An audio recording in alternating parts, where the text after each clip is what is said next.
Well, hey folks, how y'all doing? Welcome back in, old man, in the land of grills. Yeah, we got a pellet grill, and we're going to be swapping out a controller today, folks. The good folks from Monument Grills that were having a little bit of issue with their smaller pellet grill, and we kind of diagnosed it back to the controller, and the great customer service over there has sent me out a new one. And you know, the reason I figured out that it was controller is because I hooked up another brand of controller. This is the Pellet Pro Smoke Daddy PID controller last weekend to this grill. Took that out, put this, and didn't put it in, but hooked it up, and this grill ran really well with that controller. So I knew it was a controller issue.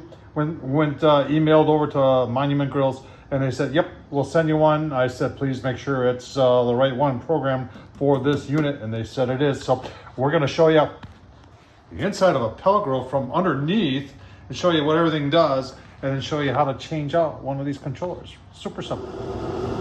Well, it took about 18 minutes, 400 degrees. It's the controller, and the PID from Smoke Daddy does a great job. We're going to see where it maxes out at. On the Smoke Daddy controller, it's 450, but we'll see what the grill can handle here. All right, so it looks kind of complicated in there, but it's actually kind of not. When you're wondering, the fan that blows the air, that keeps the fire going, that's this guy right here. And then you saw another fan over there, and that one controls the auger. And then there's a bunch of wires here. And what I've found over the years, folks, is that these pellet grills, their connections, they're all plug-in connections, and they are universal. I have not yet located one, and I'm sure there's some out there that aren't universal, but this PID controller from Smoke Daddy, this is a couple years old, and everything fit in just fine. What you got to, the main thing to remember when you're taking it apart is to kind of make a note for yourself, which one is the fan, which one is the auger, and then which one is for the heater rod that starts everything, and there's another one for the temperature control inside of it, and which one is the power. And you write those all kind of down, and then when you're putting the new one on, then you just match things up, because the colors aren't always the same. You can see there's colored wires here. This is the one we're going to put on, the same Monument one, so it's going to be pretty easy. I'm just matching color to color, no problem. But let's get that zip tie cut, and then we'll take things apart and show you. So getting the controller out, on this one you got to go from the inside with your hand, but there's room there, and there's 3 tabs on each side, so 6 tabs. Some of the pellet grills have just screws, so you can take it out. This one's just a little bit more tricky, but you can see we got her out of there. Now what we're going to do is we are going to start labeling where everything goes, so when you put the new one in, there's no question. All right, so I wrote down here, red and white is the auger, yellow white is the fan, black white is it goes to the black white, just so I do. And a lot of these grill manufacturers will give you a schematic of that. I'll tell you what, let's take a look. So if you would upgrade it to a PID controller for Smoke Daddy, that one right there, they have the schematic right on the back, and it tells where everything goes. So all you got to do is make sure before you unplug everything in here, you write down where it goes. That way, when you put this one on, you'll know. But in this case, we're just replacing this one with the Monument one, and everything should be good. So let's swap it out. All right, so I got everything plugged in. Obviously, you want to be careful here, but I just want to make sure that I do have power, and I've connected everything right, so I'm not going to put, this is still loose here, I haven't plopped it in there. And you can see everything's good to go. So we will turn this off. You can hear the pellets. And the auger's turning, you can hear that. Just unplug that. And we're ready. What we're going to do is I'll show you this. We'll take a zip tie and make a bundle here, make sure nothing's getting into any of the fans.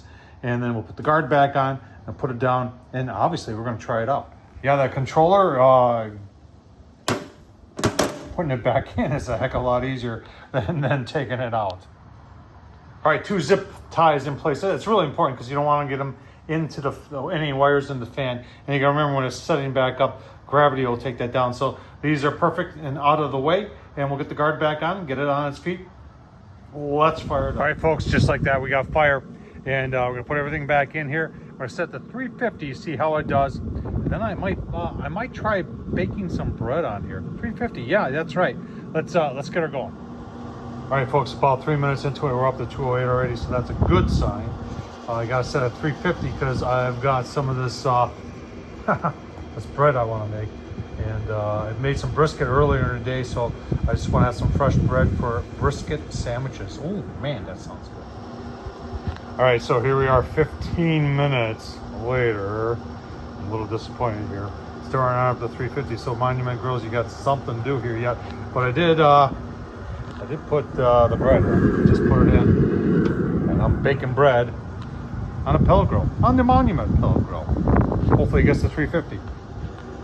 10 minutes later, only 316. Oh man, I don't know what to tell you. Bread's looking good though. Got some brisket I'm gonna put on this. We're gonna go probably 10 more minutes.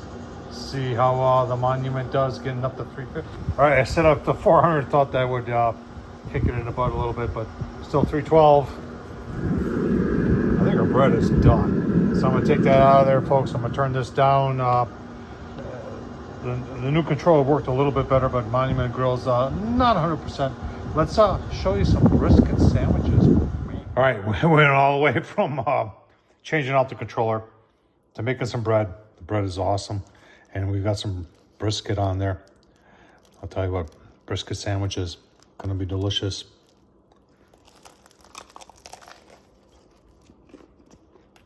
Oh man. All right, good stuff right there. I'm hoping Monument Grills is watching. Gave me a new controller. Controller worked better than the old controller, but still struggles to get up to high temp, and I don't understand that. And I had tried that other controller from Pellet Pro, Smoke Daddy Inc., their PID controller, and it controlled this grill pretty well. So hopefully they can get it straightened out. Thumbs up, leave a comment, and as always, thanks for watching.